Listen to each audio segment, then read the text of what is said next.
Ah,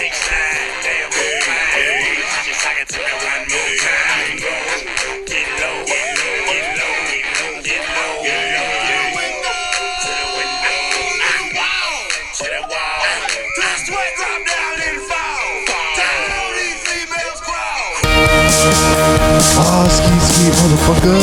Ah, ski, goddamn.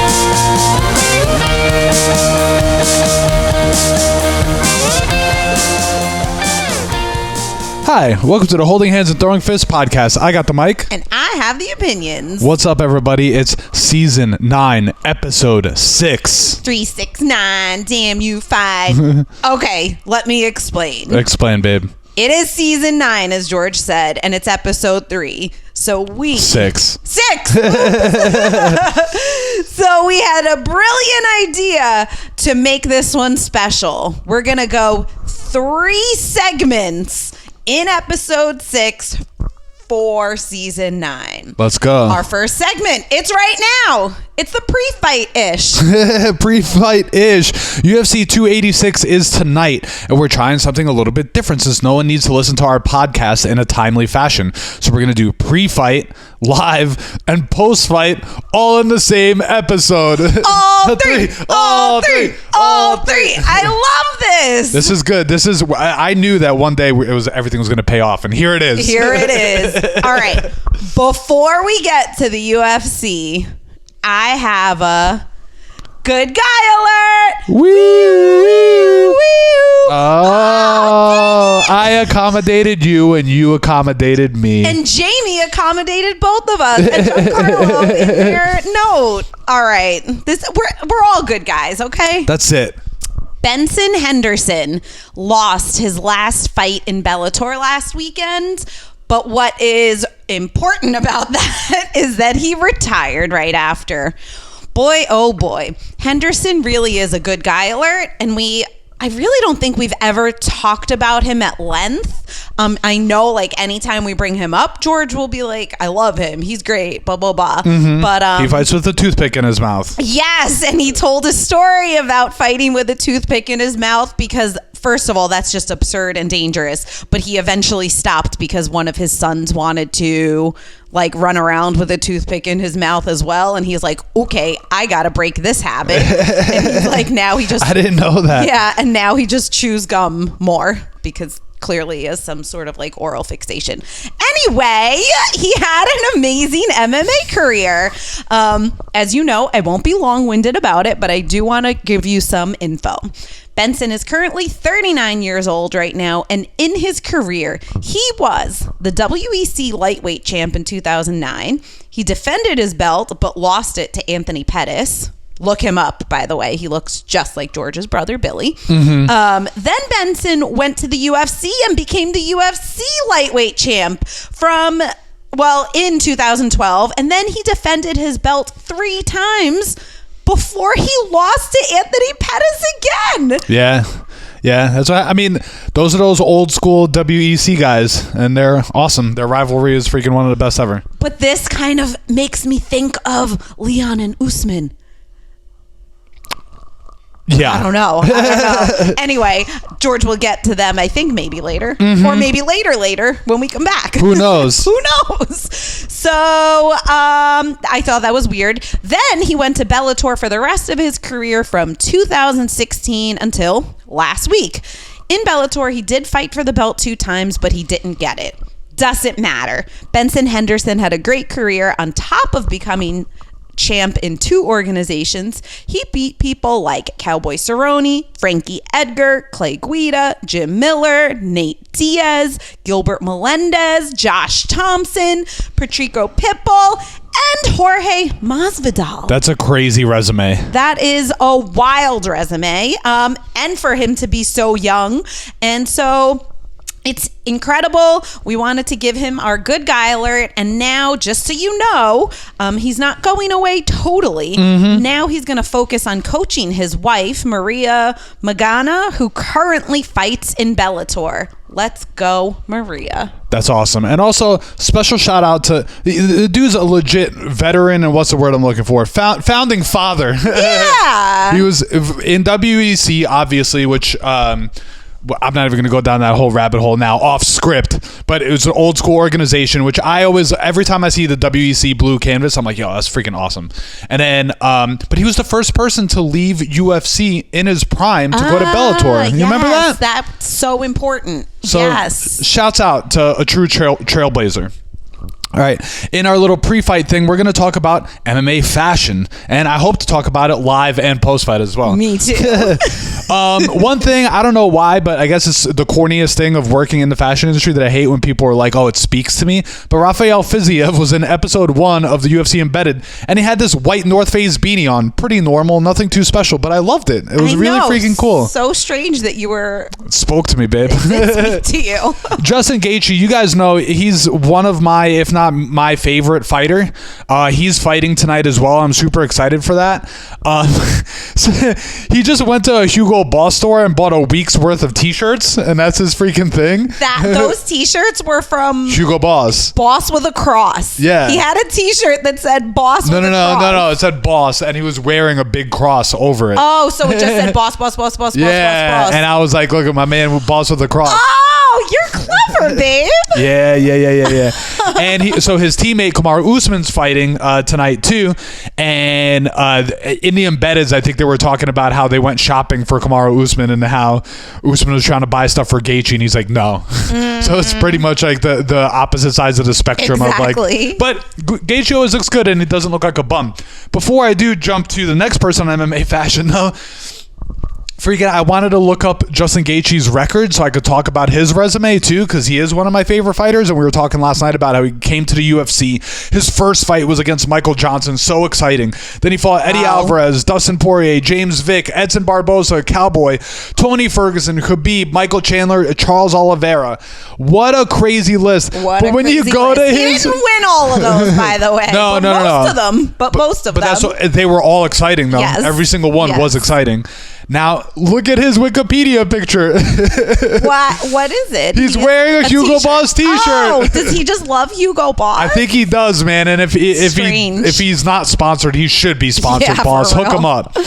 Next, we're going to jump to Gaethje's teammate, Kamaru Usman, who doesn't get enough credit for being a style icon in MMA, as far as I'm concerned. Agreed. You've heard me talk about him before on the podcast, but let's just talk about what he wore this fight to the pre-fight press conference. He wore a charcoal suit with red stripes and huge-ass peak lapels. Freaking looked classy as always, and I can't wait to see what he wears fight night. It is so funny that he doesn't get enough credit, because it's not just the suits. Like, he was signing posters. He may have been wearing my favorite outfit that I ever saw on him. Like, big but not obnoxious sunglasses, a basic gray beanie, a black and gray vest over a black shirt. Like, it was the most casual that he just looked incredible. But stylish. Of course. What a man. And then, of course, we got to talk about Conor McGregor. He was on a special episode of Ariel Helwani's show, and while everyone was so excited to see how motivated he was and how ready to go he seems, we don't care, because fuck him. We've already been on the record of saying that, and we're there now. We're not changing.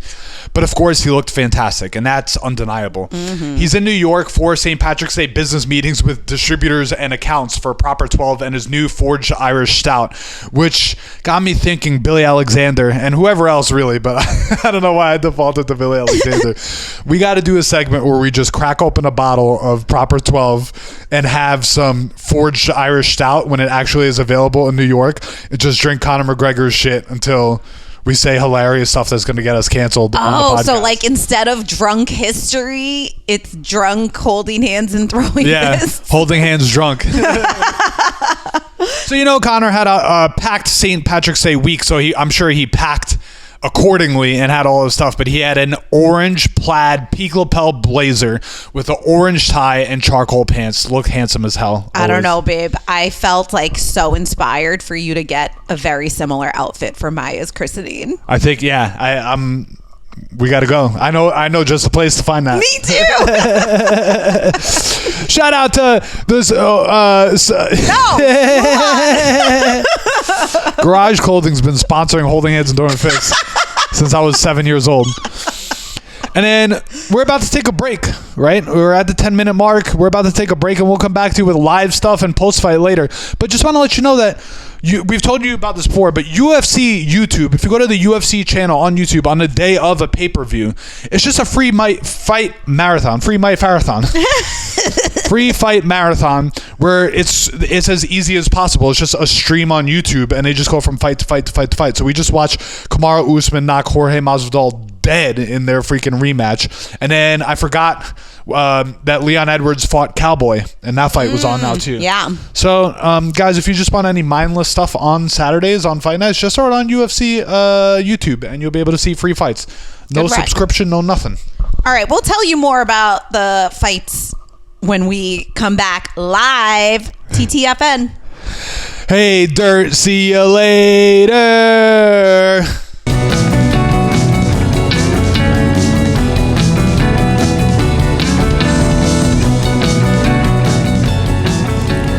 We're here in the car, holding hands and throwing fists, special live edition, after church, before the reception for the christening that is getting in the way of us watching UFC on this beautiful spring afternoon. Babe, we just saw Yanal Ashmov knock the fuck out your boy Sam Patterson, tall, lanky boy. What do you think? That was shocking. Actually, I'm a little bummed for Sam Patterson because apparently people were like, they gave him the mati. That's what happened. People were getting too excited for him, showing him too much love, maybe hyping him up a little too much, and he got knocked the F out. And I feel like there's a meme opportunity here because Yanal, who's now 7-0 fighting out of Israel, went to the center of the octagon and tried to touch hands, and Sam Patterson didn't want to do it. And then there's one of those things where karma comes back at you pretty quick. All right, let's see if we can get another fight in before we go inside. What are you going to drink today? I'm thinking Cab Sauv. Oh, a little Cab Sauv, huh? What are you going to have? I was thinking about a Jack and Coke, but I don't know if I really want that right now, honestly. So who knows? I might do I don't know. I'm a little lost. What should I drink? Holding hands and throwing fists, listeners. Text us.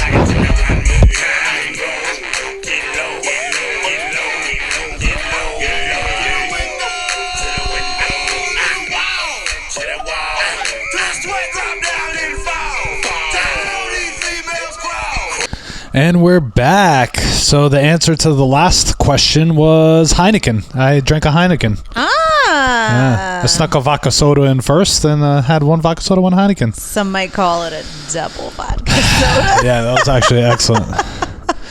All right.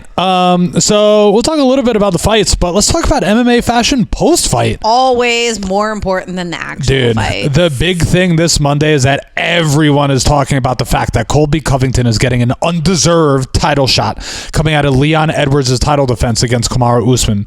You can hear all those takes elsewhere, but this is what the one podcast that will tell you that his velvet purple blazer was actually fire. Oof, I loved it. Usually his suits are gaudy and cheap, just super cheap looking, and Joe Rogan, funnily enough, always likes to shit on like his cheap suits. I'm like, dude, I know you spend money on your suits, but not like you're a real looker anyway. I know, you can't even get a black shirt that fits him right. Dude, but Colby was looking good, man. I'm number one hater, and I will continue to be, don't you worry, but I almost think George needs this blazer. Which I've been saying about basically every blazer we've been talking about lately, but that's okay. Yeah, well, I'll go a little bit out of order and say that Bruce's blazer, I forget what it was now, but I know that we definitely noticed that he had worn it before. Yeah. So that's already big deductions for us. But, I know, which I think is unfair of us, but like, at least I think he should always have a new blazer for a pay-per-view. Dude, I agree, but he also said that he has over 100 blazers already. So what's going on? So he can donate them. That's true. I don't know. Or auction them. I'll buy a freaking. Something, I'll freaking buy a Buffer's blazer.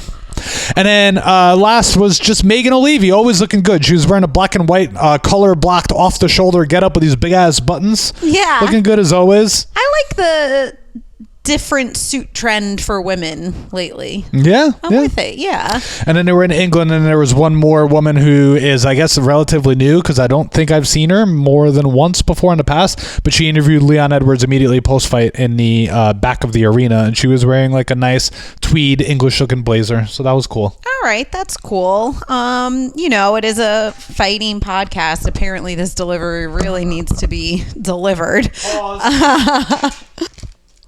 That was a close call, friends. I got really nervous that delivery was for me, but it wasn't. It was for Goog.